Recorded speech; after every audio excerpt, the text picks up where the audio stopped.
this whole issue should not be driven by a cabal of scientists who are, working to enhance their own careers and line their own pockets and promote their political agenda. No, this is a much more broader and complex issue, and we all have a stake in it, and we all have a role to play.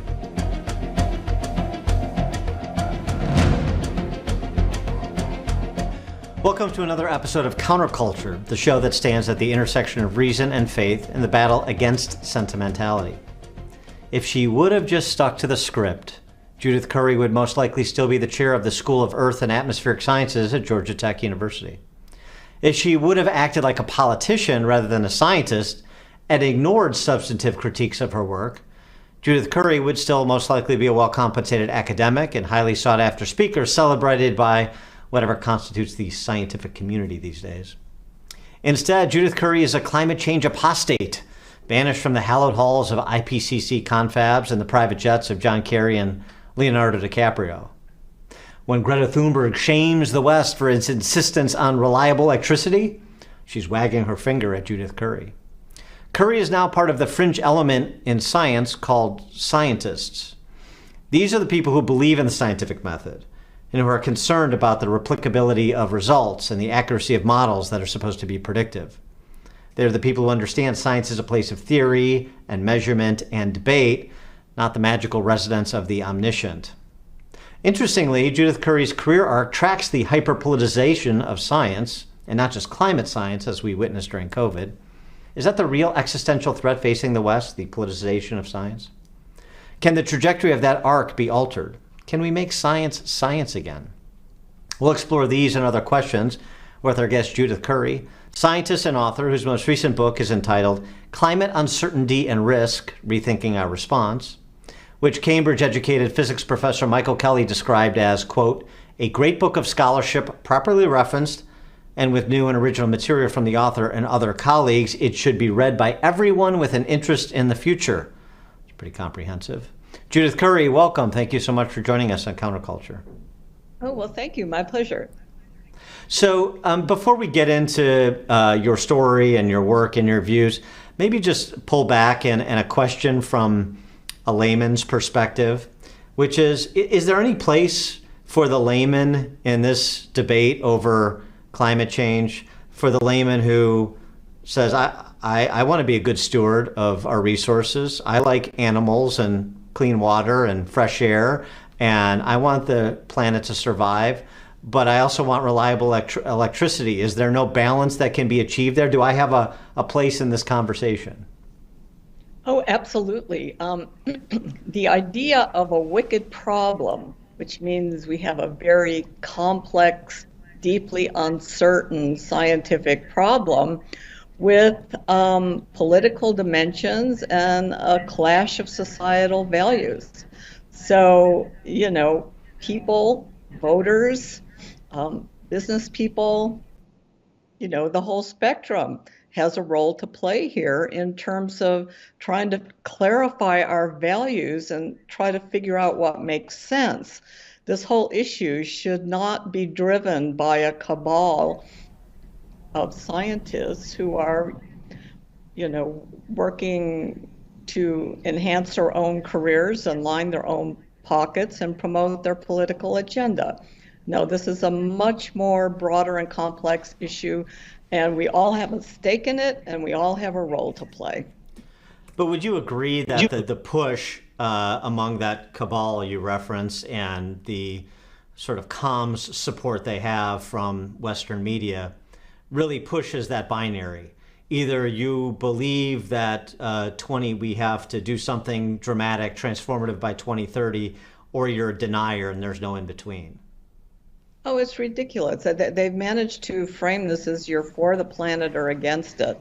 Well, Right. Let's reframe it. Are you for people or against people? So we have to figure out how we can provide, food and water and energy and materials to a population of 8 billion people that's growing, while at the same time minimizing our impact on the planet and the environment. I mean, that's the grand challenge of the 21st century. and thinking that we're going to improve things by tearing down the energy infrastructure of the planet, not to mention the agriculture infrastructure, the food infrastructure that we have, is going to help anyone in any way is just rather insane, in my opinion. How did you go from, climate cleric to climate heretic? Okay. I got my PhD in 1982 from University of Chicago. I'm a long-term, my first 3 decades of my life were spent in Chicago.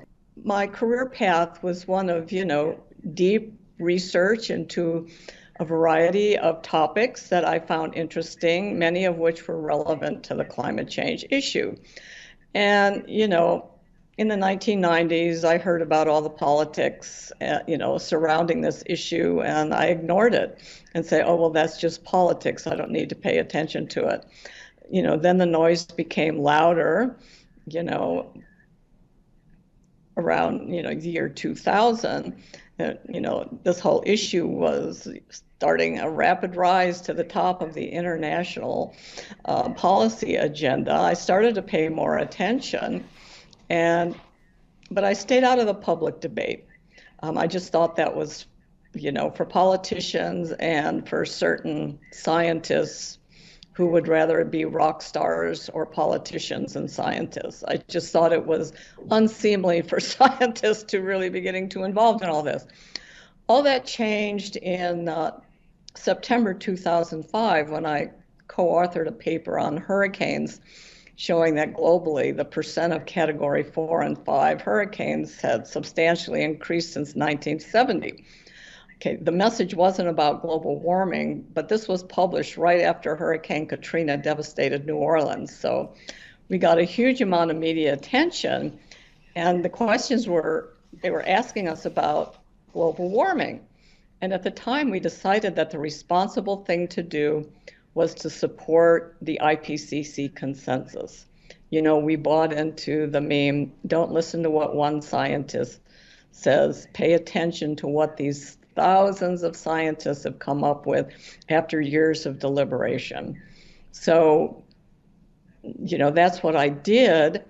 I was uneasy about the way I thought the IPCC reports were overconfident. I was concerned about their treatment of uncertainty, and I was concerned about the political activism of a lot of the main people in the IPCC. Okay, but these concerns came to a head in November of 2009, right around Thanksgiving time, actually, when a hacker broke into the University of East Anglia Climate Research Unit emails, the so-called Climate Gate. You may have heard of this, you may remember it. Mm-hmm. And this revealed all sorts of skullduggery that the scientists were engaging in, trying to keep data and hide data and avoid freedom of information attack requests, trying to get journal editors fired, trying to rig the peer review process, trying to bypass IPCC rules, and on it went. And, I thought this was absolutely unethical, and I spoke up about it. Besides this being bad behavior, I was really appalled that I had allowed the that I had substituted the IPCC judgment for my own judgment on some of these matters. So I began speaking out. Okay, and the climate establishment didn't like it at all. Okay, and for a year, I had a huge number of interviews, big profiles in magazines and stuff like that. And the community was trying to figure out how to sabotage me. And about a year later, they figured it out. Well, let's just call her a denier. We'll throw her in the camp with the crazies and the oil companies and all that kind of stuff. So we can just ignore her. Okay, and so they started this campaign to just really call me names. Nobody dealt with the substance of what I was saying. It just started this big name calling thing. And, I said, oh, I'm tough, sticks and stones can break my bones, but, I'm not going to worry about all this silliness. But then Around 2013, I started to worry about all this silliness in earnest when the administrators at Georgia Tech did not like me speaking out in this way and going against the establishment. So they started to marginalize me. They asked me to step down as chairman and, got a tiny office, no teaching assignments, no committee assignments. I go, okay, I can see the writing on the wall. So I started to look at other positions. I wanted to move out west, and headhunters were recruiting me for some big positions. And I got some interviews, for really high-ranking positions. And the headhunters said, "You are a great candidate. However, nobody's going to hire you. If you Google Judith Curry, all you see is Judith Curry climate denier, Judith Curry serial climate disinformer." And on it goes. He says, so, nobody's going to hire you with that kind of a social media, Google profile. I said, okay, I saw the writing on the wall. I mean, I could have stuck around and sucked up my big salary and done nothing, but that's not who I am. So I left for the private sector. I have my own company now, Climate Forecast Applications Risk, and now I can speak out and say whatever I think is right. And I've, broadened my network of people to engage with, open-minded individuals in many fields all over the world. And we're working on trying to bring some sanity back to this issue and figure out how we can realistically deal with the risks from climate variability and change. And these silly targets, net zero 2030 or whatever, is certainly not the way to manage any kind of a risk sensibly. Just going back to the Katrina paper, if you will. Walk us through what the paper intended to communicate, what your research intended to demonstrate, and then also how you handled some substantive critiques of that research paper that brought you such notoriety. Okay. Well, first, for the first time, we assembled a data set on global hurricanes, from 1970 in the satellite era. And we assembled that all together, and we looked at the numbers and the intensity of all these hurricanes. And our main finding was, again, that the percentage of Category 4 and 5 hurricanes had doubled since 1970. And that's a fairly shocking response. And our main, in the press interviews that we originally had, our main message was, say, look, you're rebuilding Katrina. The standards are to a Category 3 landfall. Well, you should maybe be considering Category 4 or 5 landfall also. That was the main message we want to get out. But the whole, again, narrative was about global warming. And we took heat from all sorts of different directions, not just the so-called global warming deniers, but also some people in the hurricane community who figured, well, this is our turf. We don't want these, hurricane scientists. We don't want these climate people encroaching on our turf. If there's a signal out there, it's for us to make the judgment. Okay, and so there were some real hurricane wars. All sorts of criticisms were thrown at us. I wrote a paper a year later called Mixing Science and Politics and Testing the Hypothesis that hurricane intensity is increasing. And I went through all the criticisms that people had thrown at us. And most of them were just silly, but there were two that stuck. The first one was that the quality of the global hurricane data, especially in the southern hemisphere and the Indian Ocean, before about 1985 simply wasn't very good. So we don't have good global statistics. And that was an absolutely, people are still arguing about whether you have to throw out all of the 1980s or whether you can keep the early part, whatever. But that's a very legitimate criticism. And the other one is that, any variation in hurricane activity and intensity is substantially influenced by these multi-decadal modes of ocean variability. Now, we had originally figured that, well, all these would cancel out in the different ocean basins, but they don't actually. So this whole issue of natural decadal scale climate variability is an important one, and that actually became a focus of my research in subsequent decades. So, I investigated and evaluated the criticisms, found a few that were important, and went on to address it in my future research. I mean, that's what scientists are supposed to do. And, why should this be unusual? Well, in the climate community, if you've heard of the hockey stick, the so-called hockey stick, yeah, we're still fighting the hockey stick wars. I mean, Michael Mann is suing Mark Stein over the hockey stick, and it goes to court in January. There'll be a big trial on the hockey stick in January. So stay tuned. But he would never accept any criticism and defended this and tried to sabotage people. I mean, Michael Mann was a major player in the ClimateGate emails, trying to hide this and defend this. He should have just said, well, wow, what I tried to do was something bold and original, but we still need, some more work to figure out how to do this better. And that's not what he did. To this day, he continues to defend it. Well, there's a video online, too, of a Berkeley physicist named Robert Mueller, who goes through, I'm sure you've seen it, but for our viewers, who goes through what the purveyors of the hockey stick did, how they manipulated the data. And this is in the context of a classroom that he's teaching students about what they did and how this is anathema to science, that they essentially purposely misled those who consumed their research. And, he shows the hockey stick, and then he shows what they left off, which is the decline in temperature. And he says, too, at the end of this, is one of the things I learned from it is anybody associated with that project, I will never review their papers, their research again, because they have delegitimized themselves, essentially. Now, this is not somebody who's been characterized as a denier, as far as I know. He's not somebody that's excoriated.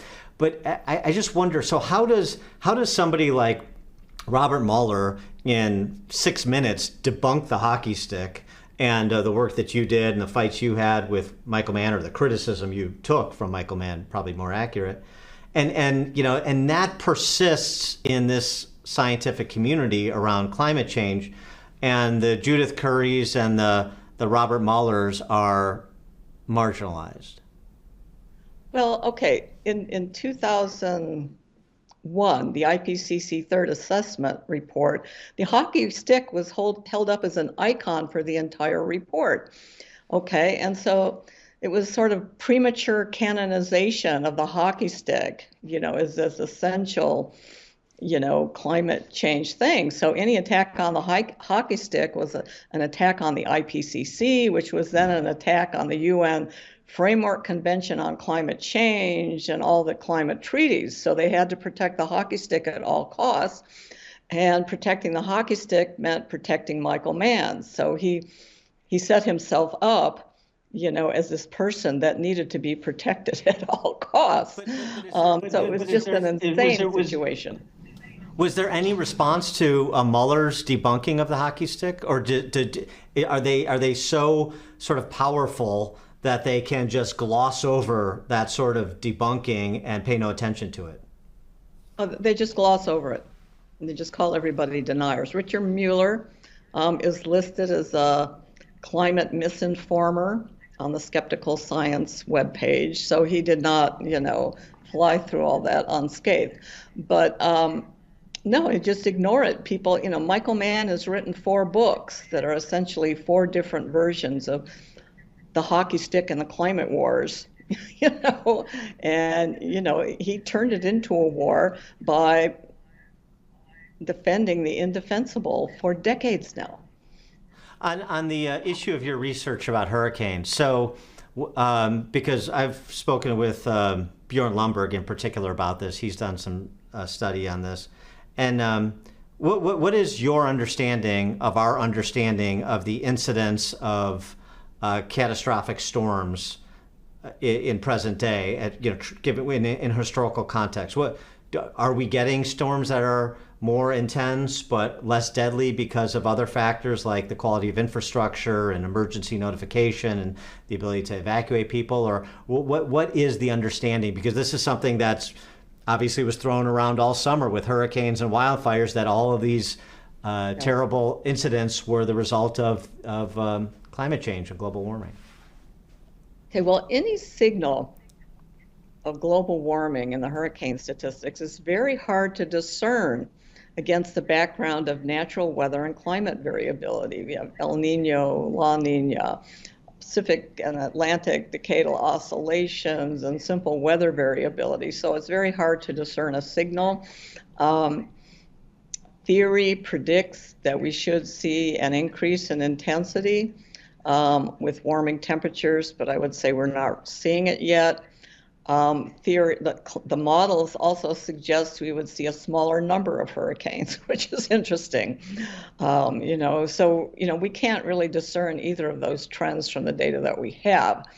In terms of damage and loss of life, well, better weather forecasts and warnings, are absolutely critical. In 1970, there was this huge tropical cyclone that struck Bangladesh, India region, and it was estimated that 500,000 people were killed. Okay, now in the last decade, there have been comparable storms, and maybe 2,000 people died. And what's the difference? Well, better advanced warning for sure, and better infrastructure.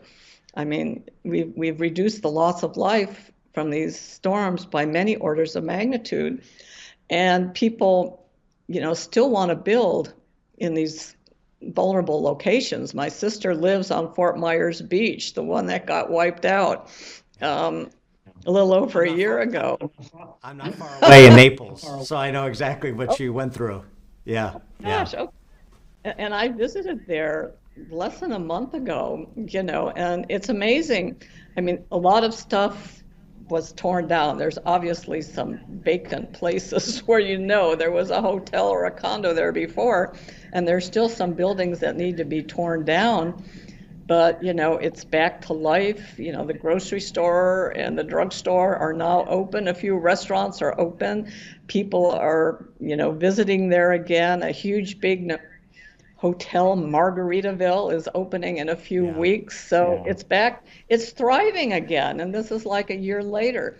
So with good building codes and good emergency management and warning, I mean, you can reduce your vulnerability to these storms by a lot.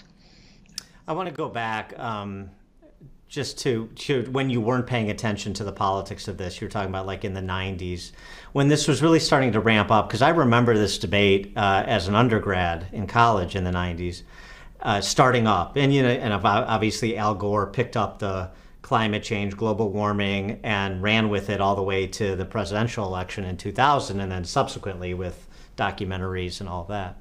But I remember even at the time, there was some pushback.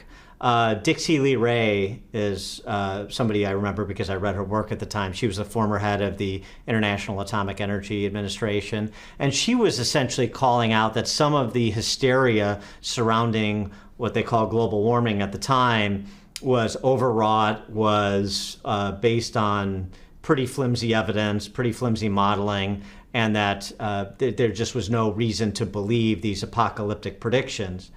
And so I just wonder, so how that entire community of scientists could get enveloped in sort of Al Gore and what the hysterics were promoting as early as the late 80s into the 90s, and then it just exploded, after the turn of the century. Okay, in the 1990s, scientific skepticism in the climate community was alive and well. It was almost fashionable, to be skeptical of all that and say that those IPCC people were overconfident. And of course, the models can't, predict with confidence and all that kind of thing. So it was fashionable then. I really think that the 2001 IPCC third assessment and the hockey stick what was really a turning point, and Michael Mann's sort of brute force enforcement of the consensus and the hockey stick and the name calling and getting the media on side and, getting in line with the right politicians. It was really a very effective strategy and an extremely damaging one, not just to the science, of course, but also to the political process and the policy-making process. And as a result, we've ended up with these ridiculous targets that make no scientific sense and are technically and politically impossible.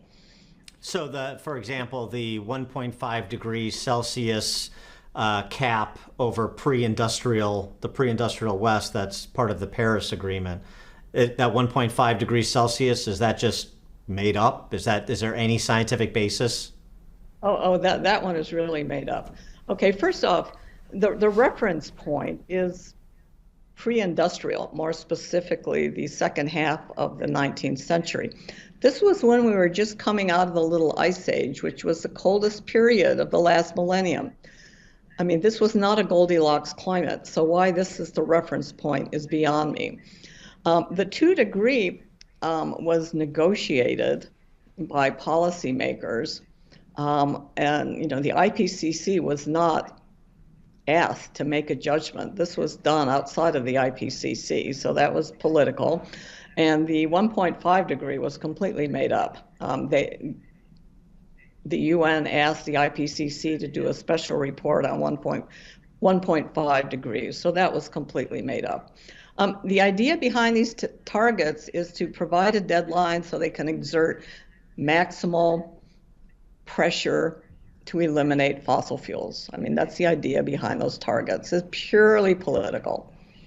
It's just like Gavin Newsom saying no combustion engine driven cars by 2035 in California. That's just nothing magical about 2035, nothing perhaps even magical about transitioning from gas guzzling to electric battery cars, but we want this to happen. You got to put a deadline on it to force people's attention and get the funding for it. And so this is what's done across the range. Whether it's now we're into washing machines and dishwashing machines and water heaters, in addition to EVs and everything else.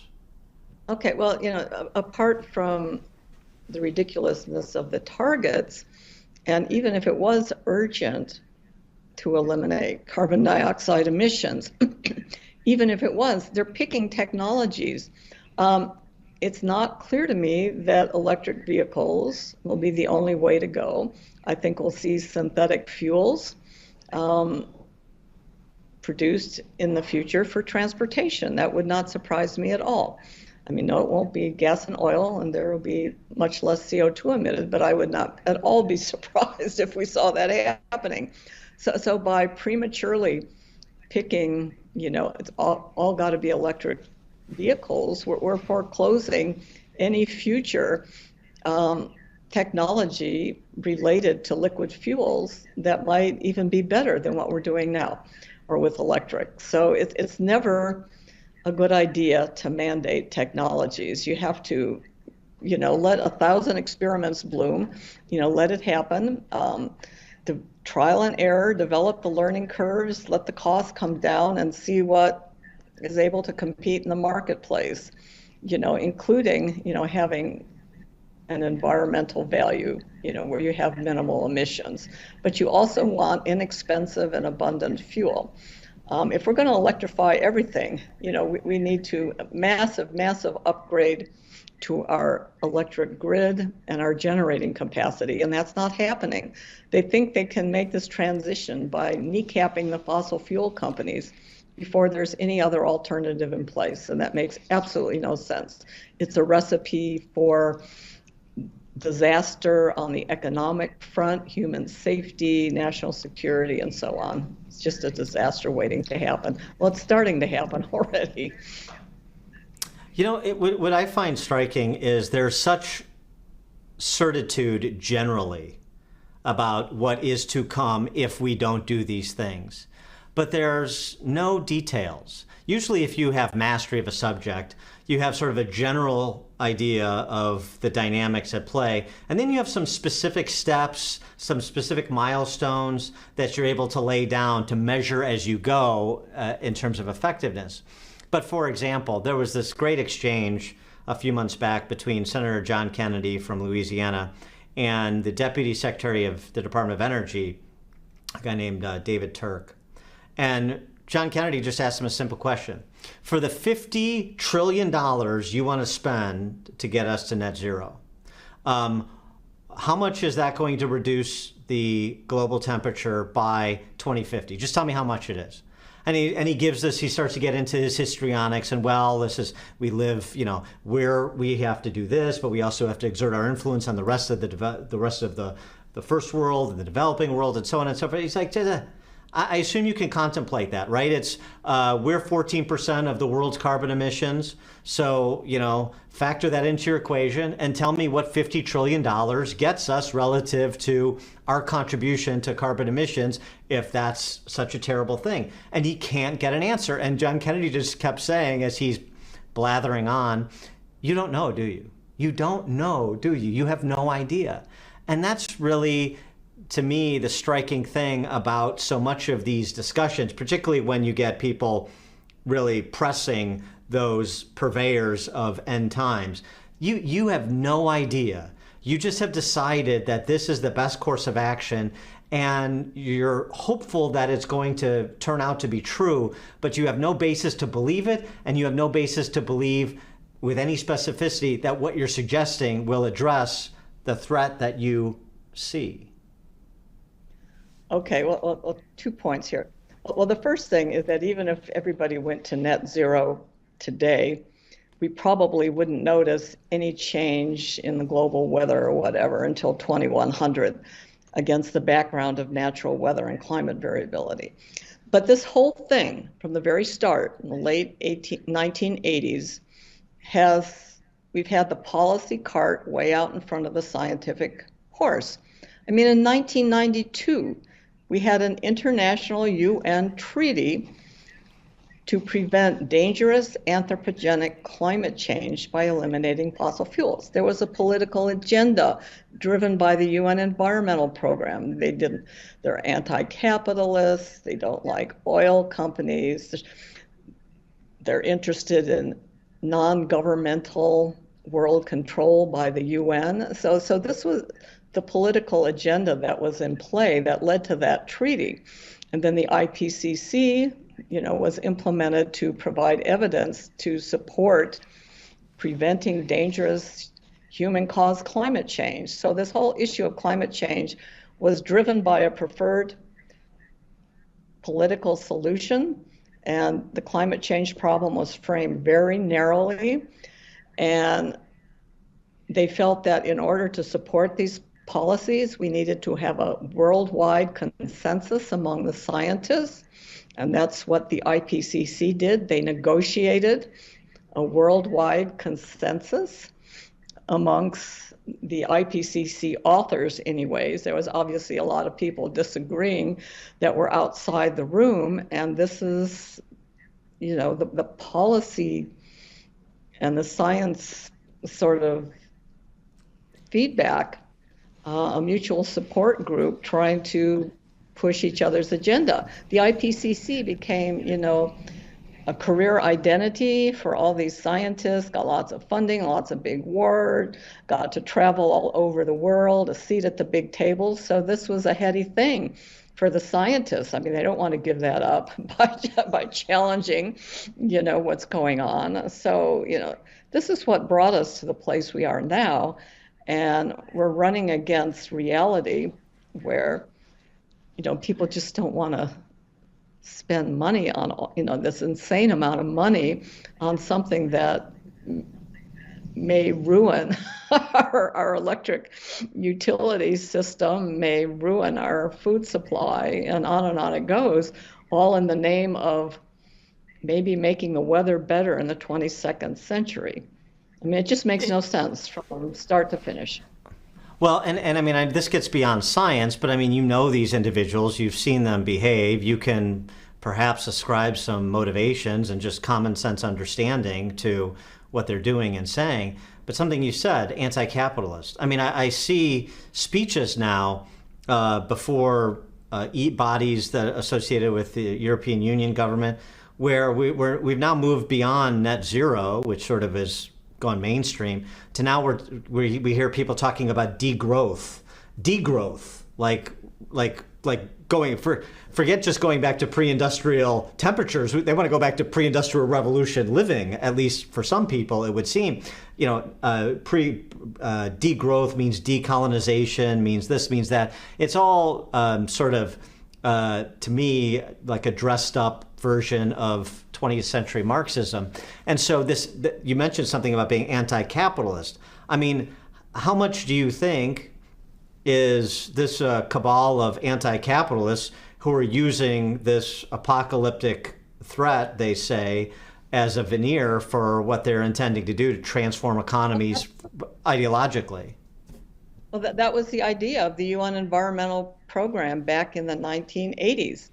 They had this agenda, degrowth, anti-capitalism, anti-democracy even, and they saw the climate change issue as the ideal vehicle for this. And I would say they were proven right, given how far it's come along this path of insanity.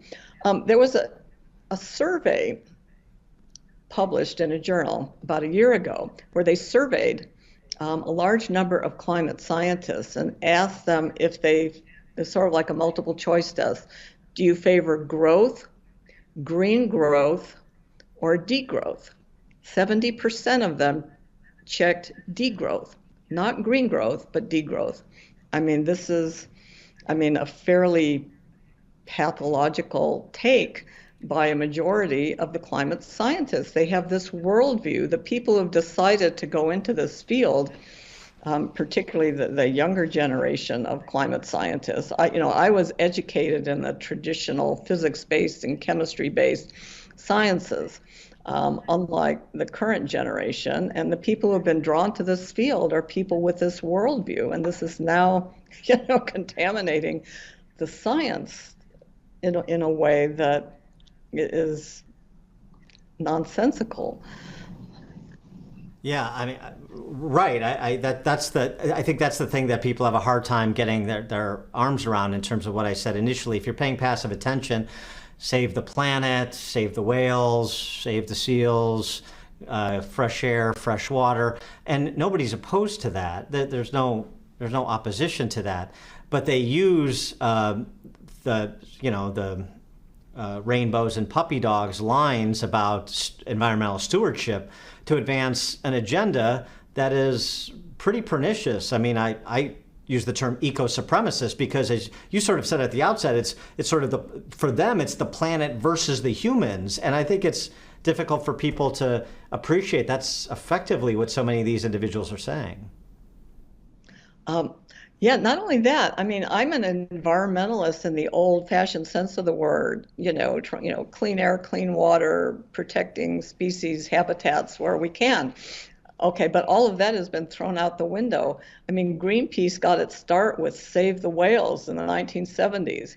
And now with all the offshore wind turbines, that are killing whales, Greenpeace doesn't care about the whales anymore.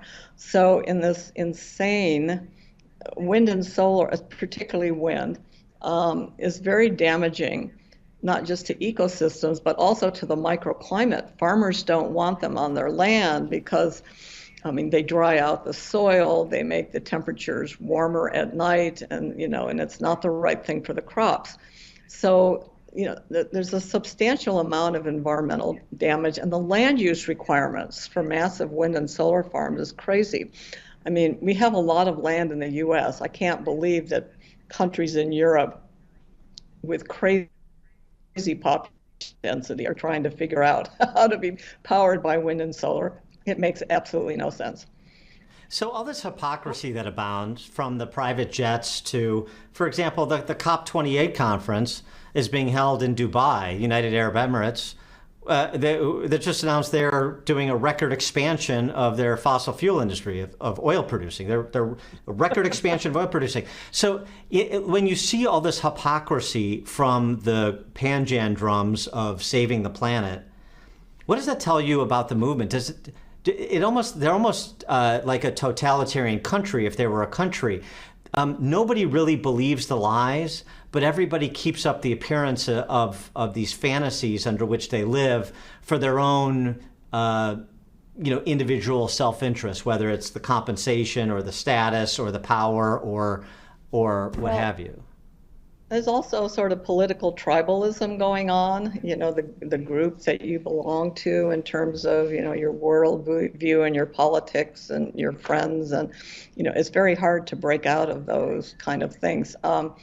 There's a very interesting new book by Andy West. He's a UK social scientist. It's In the Grip of Culture, explaining climate catastrophism. I don't know if that's exactly the right title, but it explores all this in terms of, why have people bought all this, and yeah, it's just that there's a lot of cultural factors in play. And, amongst the scientists, there was a paper that just came out a couple of weeks ago. It explained all this in terms of protecting their own, career, support for their peers upon whom their evaluations, rely on, and their political agenda. So those three things, in play, explain why the scientists have been on board for this. And of course, the media have their own agenda. And, the politicians, at least in the US, tend to be pretty split on the issue. Well, to that end, a little bit about some of the incentives within the scientific community, such as it is. This piece by Patrick Brown, you're probably familiar with it. He wrote this piece over at Barry Weiss's Free Press outlet. He's a PhD, I think, from Duke in climate, atmospheric sciences. And it's essentially a whistleblower piece about this paper he wrote and got published in Nature magazine about wildfires in California. And he writes just a couple of excerpts here for the benefit of our viewers. The paper I published focuses exclusively on how climate change has affected extreme wildfire behavior. I knew not to try to quantify key aspects other than climate change in my research because it would dilute the story that prestigious journals like Nature and its rival Science want to tell. This matters because it's critically important for scientists to be published in high-profile journals. In many ways, they're the gatekeepers for career success in academia. To put it bluntly, climate science has become less about understanding the complexities of the world and more about serving as a kind of Cassandra, urgently warning the public about the dangers of climate change. However understandable this instinct may be, it distorts a great deal of climate science research, misinforms the public, and most importantly, makes practical solutions more difficult to achieve. He acknowledges all this while then at the same time sort of saying, I'm still happy I published the paper because I think on net it did some benefit. But then the kicker at the end of it is he leaves academia and he's working for an institute now where he's not subject to these same kind of pressures. Okay, yeah, I mean, he's absolutely right. Here's an example from my book, and I think this was about 2015. The editor of Science, which is the other big journal, Marcia McNutt, wrote this op-ed entitled Beyond the 2-Degree Inferno, saying the time for debate is over about climate change, and on it goes. And I was appalled by this. I wrote a blog post about it. I mean, basically, journals like Nature and Science, they reject 80% of the papers before they even send out to review, based on the title and the abstract. And, so anything that isn't sort of hewing to the party line doesn't even get sent out for review. And an editorial like that gives scientists a message: don't even bother submitting to Science a paper that would challenge the prevailing narrative. And it gives the message to the editors that that they should reject any such paper, and so that especially for the highest profile journals, Science and Nature, the whole process has been corrupted by political advocacy in terms of just putting out alarming pieces. And some of these are very low quality scientifically. A substantial number of them don't even survive their press release without, other scientists and blogs and whatever finding, fatal flaws in their analysis. So it's not any kind of quality filter. It's just almost become a completely political filter that's going on in these journals. I saw in an interview, I think it was with John Stossel, you compared what's going on with climate change to tulip mania in the Netherlands several hundred years ago. And I mean, you could compare probably to some extent, I think, more recently to COVID and this sort of the popular delusions of the madness of crowds type of dynamic. But it seems to me climate change has almost a religious nature to it in terms of how it's treated by its apostles. Oh, absolutely. Sort of following ClimateGate, one of the magazine profiles on me was entitled "Climate Heretic Judith Curry Turns on Her Colleagues." Okay, I mean, it's hard to believe that's the only message that they took away from what I was saying. But this whole issue of calling me a heretic, I mean, implies that there's a dogma. Okay, and there very obviously is a dogma. It's the manufactured consensus of the IPCC. So it really has become religious. And again, the whole theme of religion is one that's raised in Andy West's book, In the Grip of Culture. It's one that's quite interesting. It's really worth reading. But yeah, it's totally become a religious issue. And there's people, and they have faith, and who gets called a denier, changes weekly. There was one article, and this is also referenced in my book. There was an article called "There's a New Kind of Climate Denier," and they listed Jim Hansen, among other scientists, calling them deniers because they preferred nuclear energy over wind and solar. Okay, so now you're called a climate denier if you don't like wind and solar. Even if you're, in favor of reducing emissions and buy the rest of the alarming narrative, if you like nuclear, nope, you're a denier. It has to be wind and solar. I mean, it's just become, it has many connotations of a very bad secular religion, but it's even trickled down into real religion with the Pope. There's now a papal academy of science, which feeds the Pope all sorts of alarming narratives about climate change, and he makes these proclamations about climate change with the authority of the Catholic Church. So it's not just a secular religion, it's just trickled up into real religion. What would it take, do you think, or is it possible at this stage, in your opinion, to sort of re-secularize science? Okay, if I were in charge, first we need to cut off a lot of the funding, okay, for this field of science. I mean, it's just become perverted and it's supporting advocacy. I would say cut off a lot of the funding, and I think that would discourage the advocates, from being in the field. I mean, the serious scientists who want to do frontier research and investigate how the system works, that's great. They don't have big research budgets, they tend to have a fairly small shop. There's far too much funding, and it's mission oriented. Most of the funding announcements come out, we're looking for proposals to investigate, the impact of global warming on water resources in the Western U.S. They're already assuming, something. Right. So there's not very much money for people just to do open, deep investigations anymore. So we've lost that real sort of frontier science in the climate field, and we need to get that back. But science really isn't in the driver's seat anymore on this. It's really all about politics and economics at this point.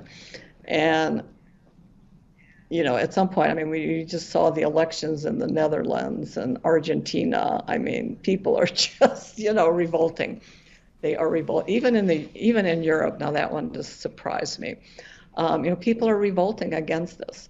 And the weather will change. We'll go through a period where Greenland starts to accumulate ice again, and temperatures, the warming calms down, and this, that, and the other. When the Atlantic multi-decadal oscillation flips to the cold phase in a decade or so, we'll see a substantial change in the weather. And I think the weather will calm people down a bit, eventually. We've gone through a bad spell since about 2017. But it's really, raw politics and economics that are going to put the skids on this. I mean, this is just a luxury of rich countries. The experience of Germany, I mean, they've completely destroyed all their industry, and their electricity prices are the most expensive in the world, and and they're still doubling down. England and some of the other countries are saying, wait a minute, are slowing this down. Political and economic realities will come into play, and there's a lot of, and I think the current COP in Dubai should be interesting because, I think all of these factors are in play, and I think with there's big presence of oil companies there, so there'll be a diversity of interests in play, and maybe some reality will emerge from this conference of the party. I don't think it's going to have the outcomes that the UN is hoping for, but that remains to be seen, of course. Well, I'm all for the Dutch farmers leading us back to sanity, but and hopefully it happens before we're all living in caves. I mean, that's the concern about the pace of this, because it's so far afield. The just sort of a baseline here: carbon dioxide, CO2. Patrick Moore, the co-founder of Greenpeace, says it's plant food.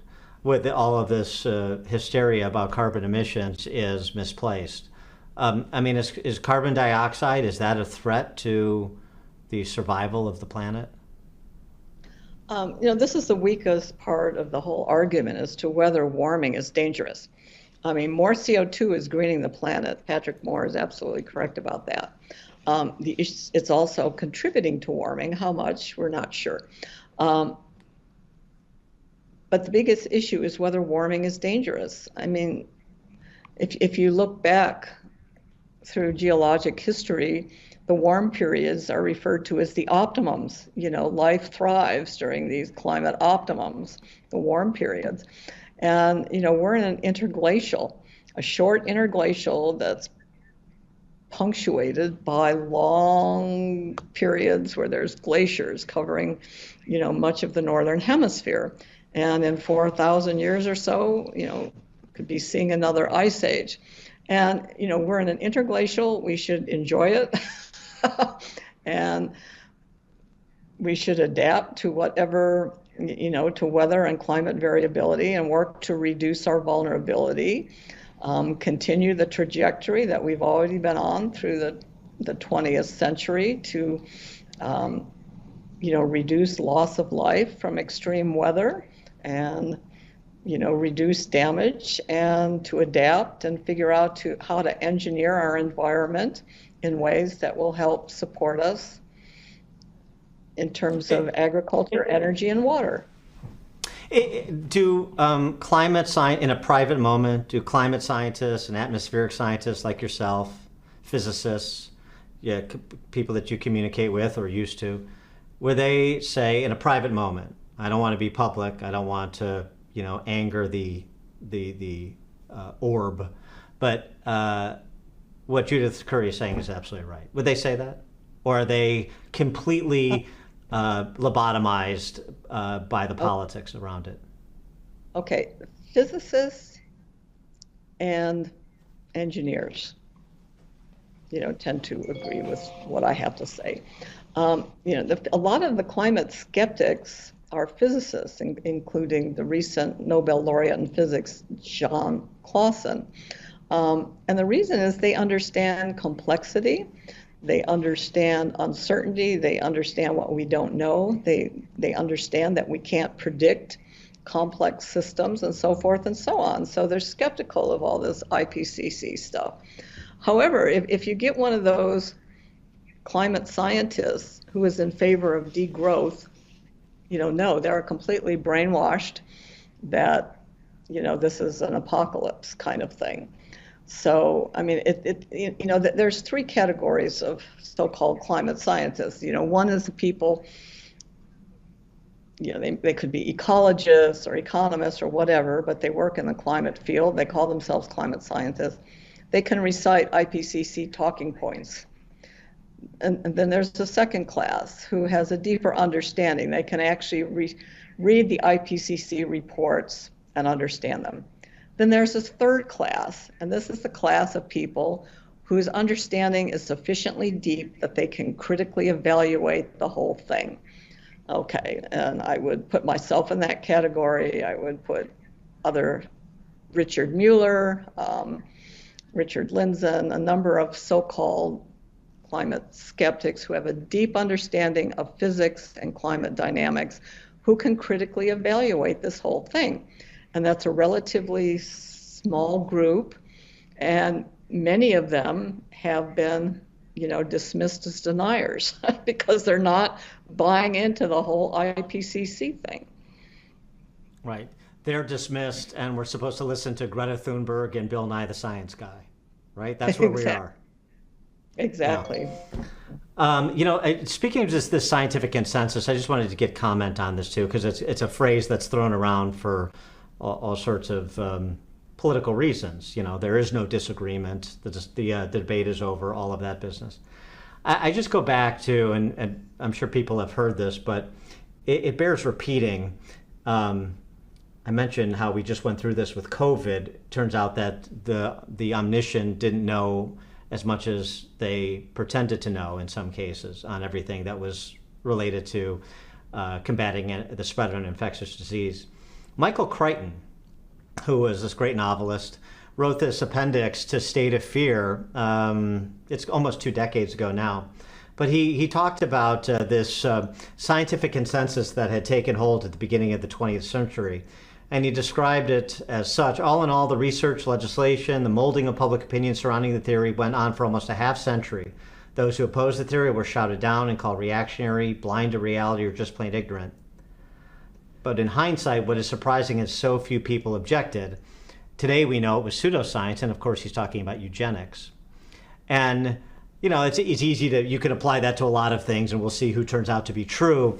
So but the parallels to other examples in history where even the credentialed people, the so-called experts, they all came to the same conclusion, and maybe for less than laudable reasons, and they turned out to be terribly wrong and almost catastrophically wrong.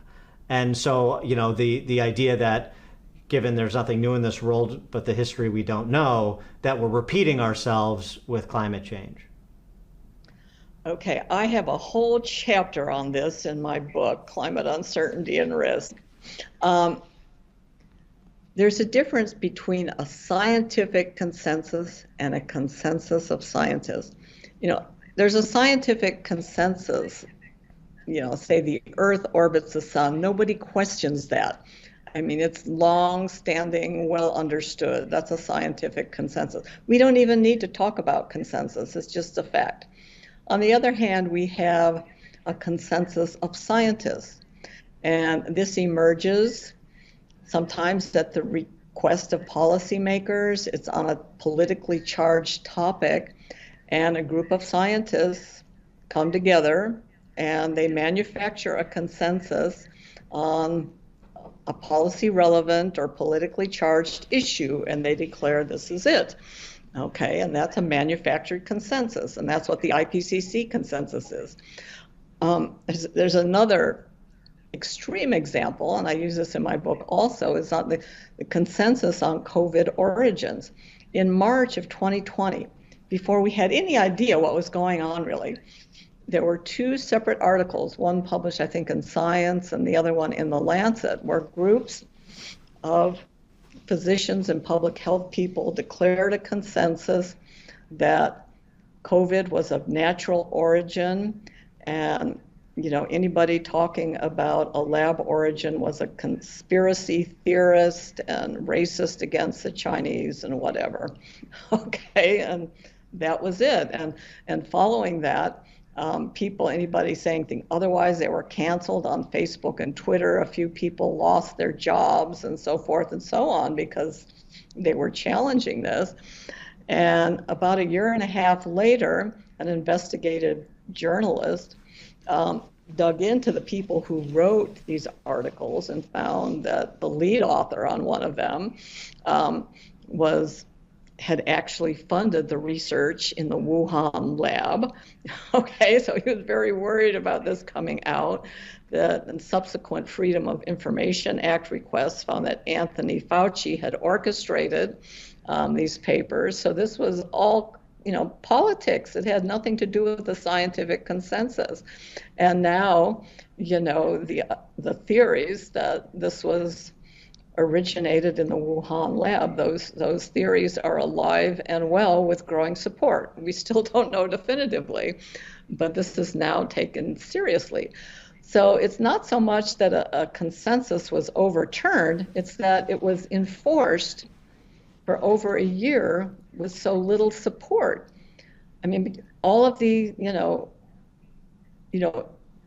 once this came out, everybody says, oh, of course we don't know. Everybody was saying that, but they kept silent. They didn't want to lose their funding. They didn't want to lose their jobs. I mean, they read the political tea leaves, say, we better not go against this or we're going to be in big trouble. So, I mean, that's what's going on here. So whenever anybody talks about a consensus, you better start running. Michael Crichton was absolutely right on this. So I don't want to be dogmatic like the people that I'm implicitly criticizing here. Are there things that you do really worry about in terms of the future viability and habitability of our country in America, of the world? Are there real threats to the future of human existence, ecological threats, that we should be concerned about, that we should think about, that we should discuss how to address sensibly? Well, land use and water use, we have to, try not to pollute, try not to, over deplete and whatever. These are like the traditional environmental values. In terms of something that could go really bad with the climate, well, the worst case scenario would be collapse of the West Antarctic ice sheet, which would raise global sea level by some meters, but that would happen over a few centuries. And if, it's an unstable ice sheet with a bunch of volcanoes underneath the ice sheet, most of which are dormant, but not all of them. So if this were to collapse, it would be a result of geology, nothing to do with global warming. But that's the worst thing, I see. But the other thing is really, a Carrington event, a big solar storm that would wipe out, all of our communications and internet and even electricity transmission. It happened in the 1900s. It can happen again. It's not clear to me that we're adequately prepared for that. To me, I worry about that much more than I do about the slow creep of warming. What are the likelihoods of those threats? Do we have any understanding of that? Well, I mean, it happened in the 1800s. I mean, it's going to happen again. The question is when and whether or not we're prepared for it. But yeah, I mean, it's the West Antarctic ice sheet has shrunk considerably. I think it was smaller during the previous interglacial. It can happen during an interglacial, but I think it's more driven by geologic processes than warming. So I mean, it's sort of in terms of just thinking about the threats that you identify that are real and the likelihood and the time horizons versus how we talk about the planet today. I mean, this just seems to me, in addition to all of the other foibles of man, this exposes just the hubris to think that, we can bend nature to our will, that we're on an 8-year time horizon because that's my time horizon to try to go from governor to president or some other, agenda. I mean, that to me is really driving the debate. And it really is depressing to see what has happened to the scientific community. It was depressing with the epidemiologists and infectious disease experts during COVID, marching to the beat of the authorities, as you were just describing. And it's the same way with physicists and climate scientists today on this topic. It's a fairly insane situation. No question about that. I'm sorry, my brain just missed the topic you just brought up. Just give me one word. Just that man's hubris. I mean, it's just like, like there's just no modesty about what we think we know, and what we understand we don't. Okay, humans do influence the environment and the climate. I mean, we're 8 billion people. Of course, we have some sort of a footprint on the planet. Okay, so we do influence the climate and even the microclimate, which influence the weather. I mean, urban heat islands and all this kind of stuff. And there's additional rain downwind of some cities and things like that. So we do modify the weather and climate to some extent. But thinking that we can control global climate, by eliminating fossil fuels or something is fairly insane. I mean, it's political hubris and overconfidence in our scientific understanding. I mean, it's just a ridiculous thing. We can't, control the climate any more than we could control the pandemic. Judith Curry, her new book, Climate, Uncertainty, and Risk. Please do pick it up. Judith Curry, thanks so much for joining us. Appreciate your time. Thank you.